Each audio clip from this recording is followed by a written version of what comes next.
Hoje nós convidamos aqui para participar do programa, porque hoje, dia 20 de junho, comemora-se o Dia da Advocacia Trabalhista. Exato. Convidamos o Dr. Bruno Forte. Doutor, seja bem-vindo. Muito obrigado. Bom dia aos ouvintes, bom dia Jean, bom dia Marquinho. Obrigado por ter aceito o nosso convite. Claro. Mas antes, porém, de entrarmos no bate-papo, eu separei aqui um áudio que fala exatamente sobre o Dia da Advocacia Trabalhista. Sem a justiça especializada, quem perde é o trabalhador. Exatamente, exatamente.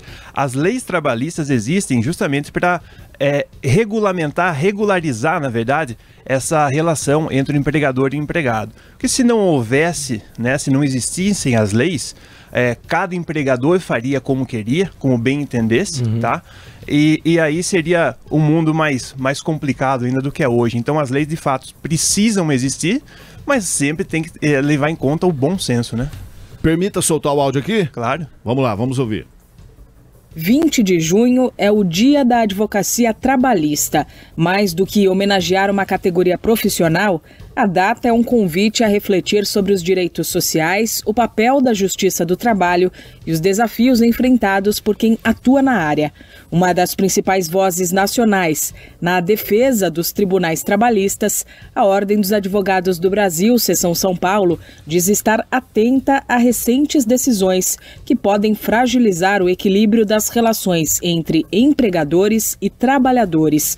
No ano passado, a OAB São Paulo entregou aos ministros do Supremo Tribunal Federal uma carta em defesa da competência constitucional da Justiça do Trabalho, alertando para o aumento expressivo de recursos que contestam decisões trabalhistas. O presidente da Ordem Paulista, Leonardo Sica, detalha. O documento foi um estudo que ressalta a importância de preservar o papel histórico da Justiça do Trabalho como instrumento de equilíbrio nas relações entre capital e trabalho. Cotidianamente, a OAB também promove encontros, audiências com autoridades, reafirmando o nosso compromisso com a proteção dos direitos sociais. E além disso, nós continuamos trabalhando em todas as frentes para evitar qualquer tentativa de esvaziamento ou deslegitimação da Justiça do Trabalho, reforçando a importância do sistema judiciário especializado, próprio, técnico e eficaz para a solução dos conflitos trabalhistas. Sica explica que entre as principais preocupações está a suspensão nacional dos processos que discutem a pejotização dos trabalhadores. A OAB São Paulo acompanha o cenário nacional e busca colaborar com as pautas mais relevantes para a advocacia e para a população nessa área.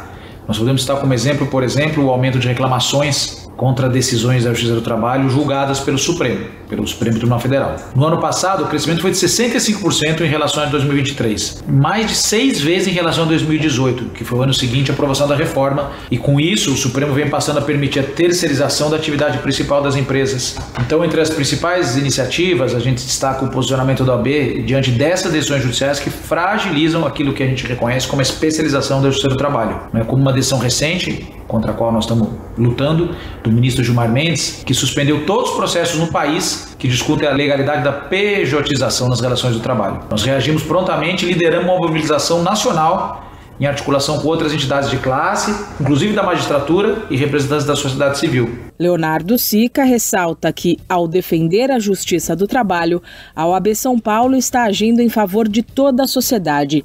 Isso porque, quando a justiça do trabalho é enfraquecida, quem sofre é o trabalhador comum, aquele que depende do salário no fim do mês e que muitas vezes não tem voz diante do empregador, que nem sempre age de forma justa. Sem o apoio da justiça especializada, o trabalhador fica mais vulnerável a abusos e com menos chances de fazer valer os seus direitos. Da Rádio 2, Milena Abreu. Portanto, através dessa matéria, dá para se ter uma noção, do momento atual que estamos vivendo, né, doutor? Sim, com certeza. Tá existindo um cabo de guerra muito grande entre o STF e o TST, né? O STF é o Supremo Tribunal Federal e o TST é o Tribunal Superior do Trabalho, ambos ficam lá em Brasília. E quem tem a carta final, digamos assim, todo mundo sabe, é o STF. E o que vem acontecendo? Atualmente a legislação trabalhista ela veda a terceirização da atividade final da empresa. Você pode terceirizar a atividade meio, como portaria, limpeza e tudo mais. Mas a atividade final acaba sendo um pouco vedada. O STF vem abrir um pouco esse leque, dizendo que pode terceirizar, pode pejotizar, melhor dizendo, pode pejotizar essa parte, então, e mandou, inclusive, suspender todos os processos trabalhistas que versam sobre esse tema. E aí está tendo um cabo de guerra muito grande, porque o TST entende que não precisa suspender. E alguns ministros do TST não vêm suspendendo, desobedecendo o STF. Então está tendo muita reclamação constitucional. As empresas ou os empregados recorrem para o STF para pedir para o STF, então, ordenar que o ministro ali do TST acabe suspendendo esses processos até que o STF decida essa questão, se vai existir ou não, de fato, se vai melhor regulamentar essa questão ou não, né?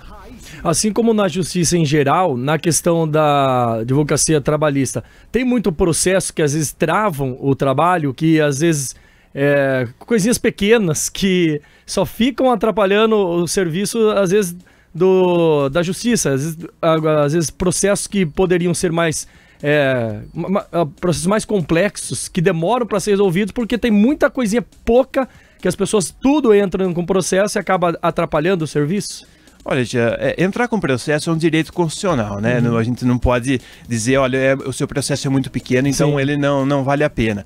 Mas respondendo a sua pergunta, sim, existem muitos milhares de processos pequenos, tá? Existem também outros milhares de processos grandes. Não dá para dizer que um toma o tempo do outro, cada processo é um processo, e cada processo ali é uma vida, uma realidade, então isso tem que ser tratado de igual valia. Mas sim, existem, aqui em Capivari, por exemplo, eu não tenho os dados corretos, mas salvo engano, por ano aqui na Vale do Trabalho de Capivari, são mais ou menos, acho que 3 mil processos, tá? Então se você pegar só nos dias úteis aí, tá? Você já faz a conta de quantos processos entram por dia. E tem de toda a complexidade, desde os pequenos, só pedindo só uma horinha extra, de repente uma diferença de verba rescisória, algo do tipo, até as questões mais complicadas, como um acidente de trabalho, uma doença ocupacional, algo do tipo. Então, são os casos comuns, né, que atrapalham, né, que se dizer, né? Isso eu falo, às vezes a pessoa, qualquer coisa, hoje em dia virou moda processar, né? Qualquer coisinha a pessoa já, não só na questão trabalhista, em geral. Sim. É que nós, leigos, assim, eu acredito às vezes que isso atrapalha o trabalho. Porque vai atrasando outros processos, mas como você falou, não tem muito a... ele precisa ser tratado, né? Não dá pra gente dizer, olha, vai atrasar a justiça. Lógico que tá movimentando a justiça, tá gastando dinheiro público e tudo mais. Isso de fato existe, mas ele tem que ser discutido, tá? Se é um direito que ele tá postulando, tem que ser discutido, não tem outra forma. Mas desses processos, que é difícil dizer, mas muitos poderiam se resolver dentro da empresa mesmo, mas às vezes a pessoa, ao invés de tentar uma conversa, já vai direto para a justiça? Tem muito disso? Sim, com certeza. Tem alguns processos que são tão pequenos que valiam sim uma conversa dentro da empresa, mas tem empregados que não preferem fazer dessa forma, tem empregadores que não preferem fazer dessa forma também, preferem levar isso ao juízo, aí gastando dinheiro público e tudo mais, mas a justiça está aí para isso, levar isso ao juízo para ali já sedimentar essa questão, já colocar um ponto final, seja pagando 1, 2, 10, tanto faz, mas já colocando um ponto final nisso e aí já não ficando mais nada para trás, né? Não tendo mais nenhuma reclamação daquele empregado com relação ao contrato de trabalho que foi extinto. E sem contar também que o empregador também existe o advogado, né, para poder resolver, né? Com certeza. Os dois, né? Exatamente. Eu até acho legal entrar nessa parte. Hoje existe a figura do advogado trabalhista, tá? Que a gente pode dividir em duas partes, né? Em dois. Tem o advogado trabalhista que é mais especializado no empregado, no direito dos empregados, e tem o advogado trabalhista que é mais especializado ali no direito das empresas, tá? No caso aqui em Capivari eu atuo pelas empresas, então precisa de a gente consegue fazer um trabalho muito anterior à eventual reclamação trabalhista, para já ir guiando o empregador para evitar aquele passivo trabalhista, né? De repente o empregador tem um vício, digamos assim, na empresa dele há muito tempo, está lidando de determinada forma com tal questão, mas aquela forma não é bem vista pela justiça, pela lei, e então esse advogado trabalhista empresarial, ele pode assessorar o empregador nesse sentido, para que ele tome a previdência correta. E também assessorar o RH da empresa? Principalmente. O RH é um ponto muito sensível da empresa. O RH, se ele cometer um errinho desse tamanho, só que o errinho desse tamanho é feito com todos os empregados. Todos os meses, entendeu? Então isso acaba sendo um problema muito grande. Então o RH tem que ser, sim, muito bem assessorado. Antes disso tem que ser muito bem treinado. Precisa de pessoas especializadas, tá? O que acontece muito contrata uma pessoa aí que tem não tem uma formação em RH, algo do tipo, põe lá para trabalhar no RH e essa pessoa acaba aprendendo com o dia a dia. Ela acaba tendo vícios do dia a dia ali, e esses vícios acabam que prejudicando a empresa lá na frente, né, na eventual reclamação trabalhista. Então precisa de fato de uma assessoria nesse sentido, mas também as empresas precisam ver o RH com melhores olhos e dar um treinamento para esse pessoal aí. Porque geralmente às vezes o RH percebe algo que está de errado na empresa e o RH pode acionar e depois a empresa é atrás do advogado. É exatamente. O RH, muitas vezes treinado, ele já percebeu que tem aquela dificuldade e tudo mais, né? E aquele vício, leva isso ao empregador, tá? E o empregador pode tomar a decisão de contratar uma assessoria e tudo mais para tentar corrigir não só aquele problema, né? Mas gerir a empresa do âmbito jurídico, eu digo, como um todo, tá? Todos os problemas que vão vindo ali com relação a empregado e tudo mais, já consegue já resolvendo já de início ali, para não deixando isso se estender ao longo do tempo e também para os outros empregados. É porque nem toda empresa tem um advogado particular, né? Nem exatamente. Contratado que pode ir lá fazer assessoria. Mas até você pode dizer uma situação de um processo trabalhista pode até fechar uma empresa, não pode, Bruno? Pode, com certeza, pode. Se o processo trabalhista, grande ou pequeno, se ele não for bem tratado pela empresa e pelo advogado trabalhista da empresa, pode causar um prejuízo muito grande e, dependendo sim da capacidade da empresa, pode sim fechar a empresa. Já vi acontecer, tá? Não nenhuma nem duas vezes, sim. Algumas vezes, aqui em Capivari, inclusive. Que vários funcionários, no caso daí? Vários funcionários, assim, a empresa não estava indo muito bem, estava assim, próximo a fechar tudo mais, mas ainda estava tocando da forma que dava, e teve que fazer uma dispensa ali de 5, 6, 10 empregados de uma vez, porque não tinha mais trabalho, sim. Todos entraram com reclamação trabalhista, e a empresa não tinha uma assessoria, não estava caminhando de forma certa ali, e acabou que teve uma condenação bem grande, somando todos os empregados, teve uma condenação bem grande e teve que fechar as portas de vez. Adiantou o fechamento dela, né? Que ela já estava ruim, né? Mas ainda conseguia sobreviver ali, diminuir o tamanho dela, mas conseguia sobreviver. Aí a partir disso não teve mais fôlego para sobreviver. É que às vezes um puxa o outro, né? Um empregado vai atrás de justiça, né? Fala pro amigo, né? Ó, já entrei, vai você também. Daí tem os advogados também que acho que ficam atentos com isso, né? Tem os advogados de empregados também, que defendem os direitos dos empregados. E tem essa questão, né? Passou boi, passou boiada. Eu não digo que é exatamente dessa forma que acontece na justiça, porque cada caso é um caso.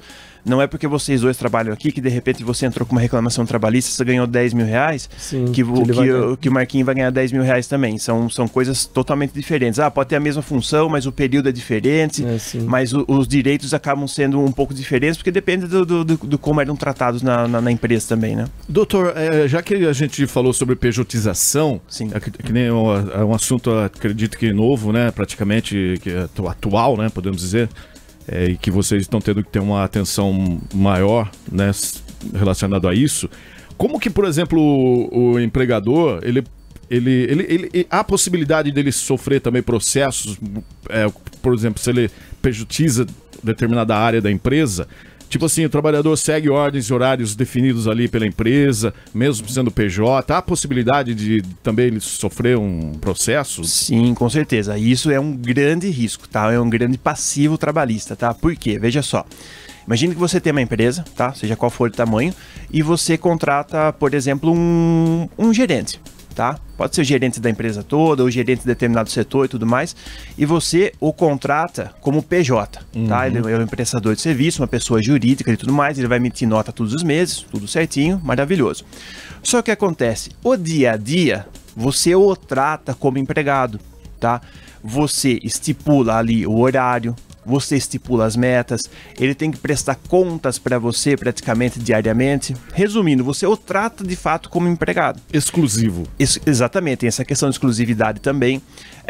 Então, o que acontece? Por mais que você tenha o contratado de forma documental como PJ, mas você está tratando ele, tá? A relação é de empregador e empregado. Aí o que acontece? Enquanto tá funcionando, tá tudo certinho ali, tá tranquilo, tá? Quando tem essa rescisão do contrato do PJ, esse PJ pode ir até a Justiça do Trabalho fazer uma reclamação trabalhista, e nessa reclamação trabalhista ele pode pleitear o vínculo empregatício. O que ele vai dizer para o juiz? Ele fala, olha, juiz, eu fui contratado como PJ pela empresa, mas na verdade, tá, eu era tratado como empregado. Tem uns requisitos lá, tudo mais, uns requisitos técnicos, e então eu era tratado como empregado e eu quero o vínculo. O que traz o vínculo? Férias, 13º, rescisão, horas extras, FGTS, tudo, tá? Vem tudo. Então, agora vamos pegar um gerente aí, vamos falar que o salário dele é 10 mil reais, por exemplo, o salário entre aspas, né? A nota fiscal dele ali, né? Enquanto ele era PJ. Vai ser reconhecido em juízo, tá? O salário de 10 mil reais, e vai ter que pagar os reflexos dos últimos 5 anos, que a prescrição trabalhista são 5 anos ao período, né? Pagar dos últimos 5 anos, pagar todos os direitos dele, como eu já disse, férias, 13º, etc. Então, agora, um advogado, no caso aí para as empresas, ele já consegue orientar. E evitar esse tipo de... com certeza, dizer como fazer, como não fazer, tudo mais, e até alertar, olha, do jeito que você está fazendo com um determinado PJ, corre o risco muito grande, tá? Aí o empregador define se ele quer continuar com aquela prática ali, ou se ele prefere já regularizar ela, contratar ele como CLT, tudo mais, né? Importantíssima informação, né? Tem um apontamento aqui da ouvinte Ana Beatriz, ela falou assim, agora as empresas não estão mais contratando quem chama firma na justiça, principalmente as firmas grandes. Passei por isso, está difícil arrumar emprego. Tem essa situação também da pessoa, não vou contratar essa pessoa porque por mais que ela me atenda, mas ela já entrou contra uma outra empresa na justiça. Olha, sinceramente eu não posso dizer que isso acabe sendo uma verdade pelo seguinte, não há meio, tá, de as empresas, de qualquer pessoa na verdade, consultar se determinada pessoa já teve uma reclamação trabalhista anterior, tá?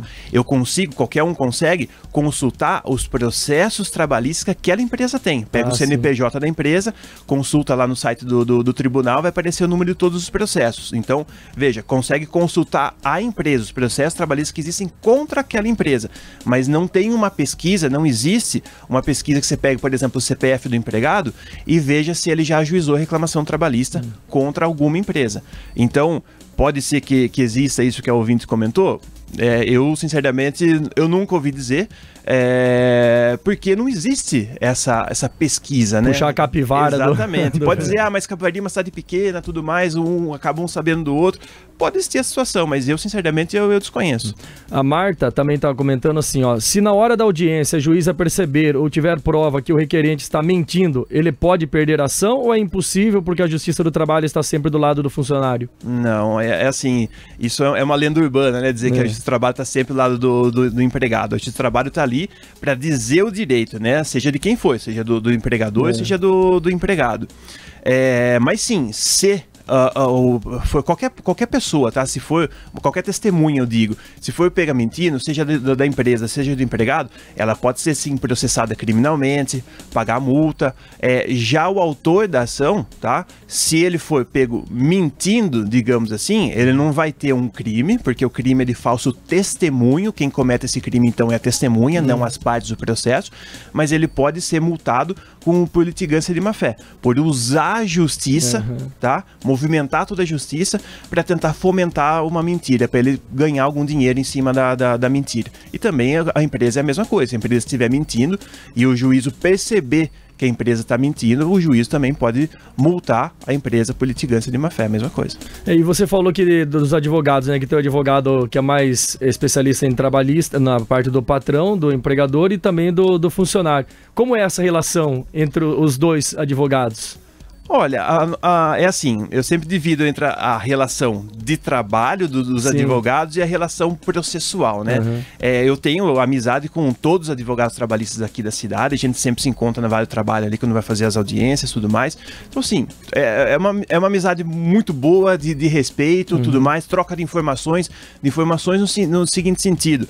Você viu uma lei nova que saiu, um entendimento novo, tudo mais, então existe essa troca, é legal, é salutar, mas dentro do processo, tá? Aí já é uma briga, né? Então, ali dentro do processo acaba, entre aspas, nós somos inimigos, tá? Não é uma briga sadia. Exatamente, mas mas fora do processo ali é uma amizade comum, amizade de trabalho, é de respeito. Eu nunca, graças a Deus, eu nunca tive problema, eu também nunca causei problema para nenhum dos colegas aqui da nossa região. É que nem nossa briga nós aqui, Gebordini, que os ouvintes não percebem, não sabem, né? Desliga o microfone, doutor. Mas, pra finalizar, uma opinião. E essa tal jornada 4x3, você acha que o Brasil tá pronto? Será que vai acontecer alguma coisa referente a isso? Alguma mudança? Olha, é assim, não é simples. O que o projeto do 4x3 eles querem, né? Eles querem não trabalhar na sexta, por exemplo. Isso, 4 dias trabalhando e 3 de folga, né? Isso. Só que ele quer continuar com o salário. Não vai reduzir o salário. E só pensando assim, não fecha a conta. Não tem como o empregador, não tem como o Brasil conseguir continuar trabalhando, pagando o salário que tem que ter, que paga hoje trabalhando 5 dias, diminuir um dia, e trabalhar dessa forma, dá 3 folgas. Não tem, isso economicamente não é viável. Então, assim, olha uma visão bem superficial, falando, nossa, que maravilha, vai aumentar meu fim de semana, né? Vou ter um dia a mais para curtir com a família, passear, tudo mais.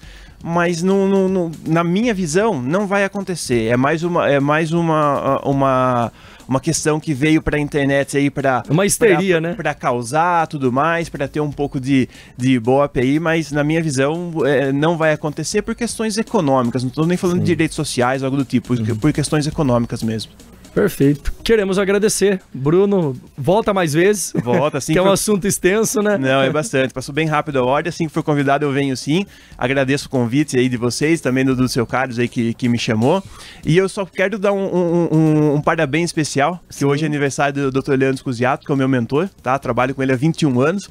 Então eu quero dar um parabéns especial para ele. Grande abraço, doutor. Abraço, parabéns, Leandro. aí. Então recebemos o Bruno Forte, advogado trabalhista, falando um pouquinho, né, sobre a profissão, né, também essas questões trabalhistas que envolvem o Brasil, que não acaba nunca, né? Não acaba. É bom que tem emprego, que tem serviço, né, Bruno? Bastante. Muito bem, bom final de semana para você. Muito obrigado para vocês também. Ótimo dia a todos os ouvintes também. Valeu, Bruno.